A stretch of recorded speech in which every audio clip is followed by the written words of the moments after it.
Bazangungu, y a du nouveau. Vive la fondation Kalikia Kwama. Bisotou. La fondation Kalikia Kwama. Bisotou. Alamanda.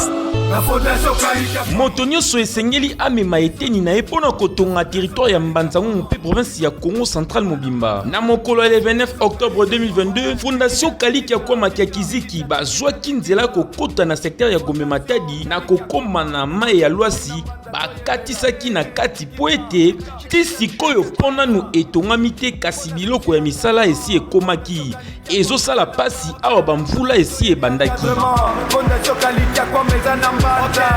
Lokola nzela ezalaki molai batambolaki butu kino kokoma na 22h nde bakotaki na village Gombedima na groupement Kinkuzu secteur ya Gombe Matadi. Lokola ezalaki fete ya Lambwanzadi église ya Kimbangiste oyo ezalaka penepene ya fleuve Congo, bakutanaki na mobange na concert to pe soirée pe fondation Kalikia Kwama Kiakiziki bayaki na ba instrument complet ya bandeko ya Fliki Kizinga.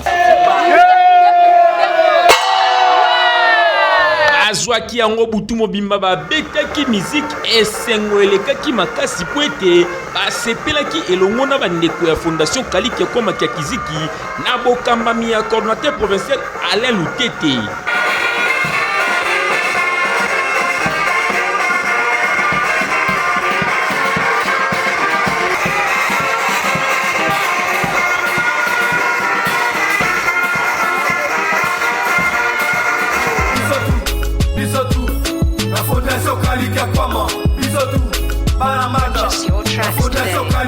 Na tongo ya dimanche 30 octobre 2022, coordonnateur provincial Alain Lutete et l'ongone équipe na Mobimba bayaki kota la évolution ya construction école oyo ya Gombedima oyo utaka kokue ya nyonso na mikolo eleki na mvula makasi kasi na mwangonga moke fondation etongi yango bandeko bakamwe pe bazangi maloba ya koloba kaka merci na fondation Kalikia Kwama Kiakiziki. Eloko oyo bosali et réveiller mémoire na biso pamba te bana na biso ya Gombedima tala na condition ndenge babandaki kotangela melobi nazalaki kuna na usi kotala vraiment en tout cas eningisaki ngai bongo pe totondi bino topesi bino félicitations na musala oyo bozali kosala ezala continuel ezala teke lokola bolakisi biso esengo esuka kaka bongo te tosengi ezala continuel nzambe pe akofongolela bino maboko na mabondeli oyo biso tokopesa elongo na bino moko na kanisi elonga ekozala. Maître Masson Seba azo sepela mingi na ndenge fondation Kalikia Kwama Kiakiziki bazo tia matériel po ete bana ekelasi ya Gombedima pe ya groupement Kinkuzu Mobimba batanga na lolenge ya malamu. Nayaki awa na kanala musala ndako bozomona donc babiloko nyonso eza matériel nyonso ndengi toye nango donc eza kuteloko koluka te. Donc, il y a un monique et l'autre une fois pour toutes. Population ya groupement Kinkuzu bazaka kayako kamwa bazondi mate po ete bato baleka ebele tango école oyo kweki ba pesaki ba promesse kasi bakokisaki te na mwangonga moke fondation Kalikia Kwama Kiakiziki akokisi oyo bango bazalaki kokanisa te ebimi na monoko ya ndeko dielema pona fondation Kalikia Kwama ye alinga te bango bako soutenir ye na makila donc na banzembo basaleli na kati ya mboka oyo ezali donc eza niminga kolobeza en tout cas eza facilité dosage oyo batongela bandaka bataminene ke botie des bourrettes na sac ndenge totongela awa de totongela ba barre de fer matériaux durables totia tol na ba norme nyos na ba norme parce que ku oyo bimi awa eza facilité. Lokola administration ya fondation Kalikia Kwama Kiakiziki ya groupement Kinkuzu evandi malamu na président Christian ba sepeli ba présenter coordinateur provincial Alain Lutete mobange na construction ya bureau benesika oyo ya koyamba bapaya epesaki esengo makasi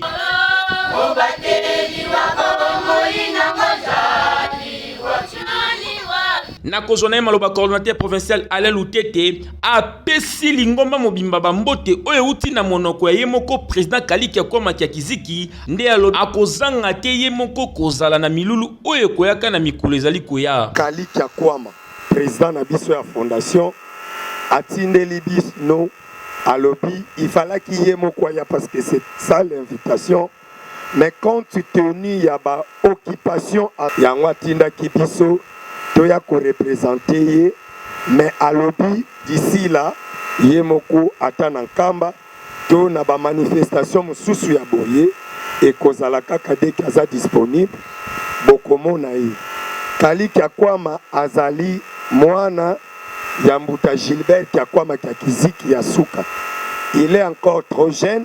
mais azokanisa libota na ye. Coordonnateur provincial Alain Loutete alobiete kozala elongo entre fondation Kaliki Akwama Kiziki na église Kimbangiste et kozala katango iso. Poete esika nyonso fondation Kaliki Akwama ezo salaba action ezo zanga te kotala école hôpital topé bandeko ya libota ya l'église Kimbangiste. Lelo bomoni biso toye kosangana na bino et puis to sala elongo na bino ntinsani boza makasi ya force ezali boke bundana biso d'accord tokotala nanu ndeni tokeni maintenant on se pla bo gagner biso pour bino boze ebele n'est-ce pas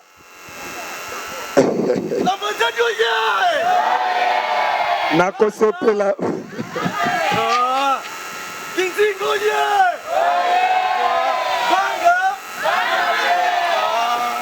lokola bandeko ya Lambwanzadi bayembaka bato ebele na milulu na kati ya kamba fondation Kaliki Akwama Kiziki bapesi deja batol ebele na kozwa esika oyo wapi fondation Kaliki Akwama Kiziki bakotonga ndaku po ete bandeko bazalaka na kimia. Bandeko ndenge bokoki komona liboso na biso papa pasteur instrument au bozomona ezalaki le 16 septembre tozalaki na tournée na compte ya coordination destination na biso ezalaki awa Ngombe Dima parce qu'il fallait construire un bâtiment d'école ici mais tango tokomi na Kinzinga fallait tolala wana les groupes fliki ya Kinzinga lakisaki biso difficulté moko ya ba instrument balobe na biso ke baza na instrument malamu te il fallait tout ça la bango cadeau ya instrument. Coordonnateur provincial Alain Loutete a pesaki officiellement ba instrument et pas ya pasteur sectionnaire ya Kamba Sami Lubanzadio. Nde yango to sengi bozala na biso bosunga biso biso pe tokotika bino te na mabondeli tokosunga bino na mabondeli afin que Tata Nzambe afongola banzela na bino nyonso. Na likolo kuna tozali na zunga oyo ezali na 18 villages. Nde awa na Lambwanzadi tozana 36 villages. Donc 18 plus 36 tobeta machine. Ezali combien? Donc bamboka oyo tozali kokamba 54 soki mémoire nangeza pena malam. Nasima maloba na ende abengaki comité ya fliki Kizinga pwete bazwa ba instrument pe babatela yango malamu pwete baumeli mikolo ebele bazwina no ba instrument ya boete. Biloko oyo bino bolelaki na bandeko na biso ya fondation Kaliki Akwama bango pe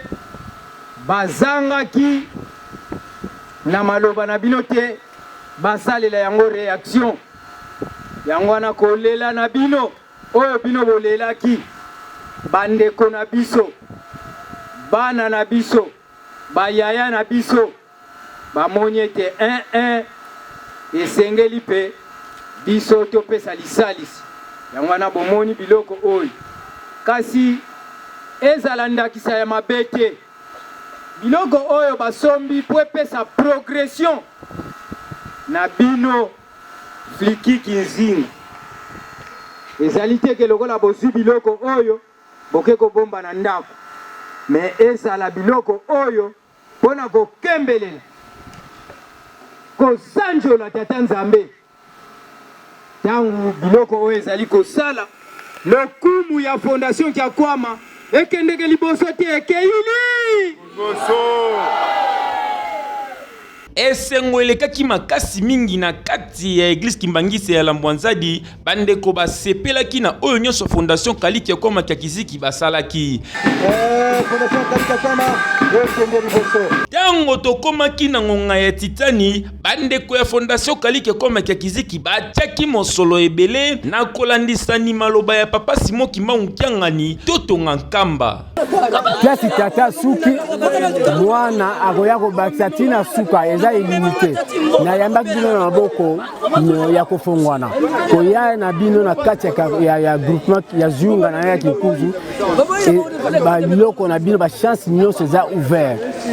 na ne Congo na ba ancêtre ya mboka oyo bafoko nzela eza déjà début ya makamebele donc mingi etikali ya kosala loka komi partenariat ya biso na Lambwanzadi vemeze sengo mingi Kaliki Akoma ba fleur na yoto bwake bio ya mingi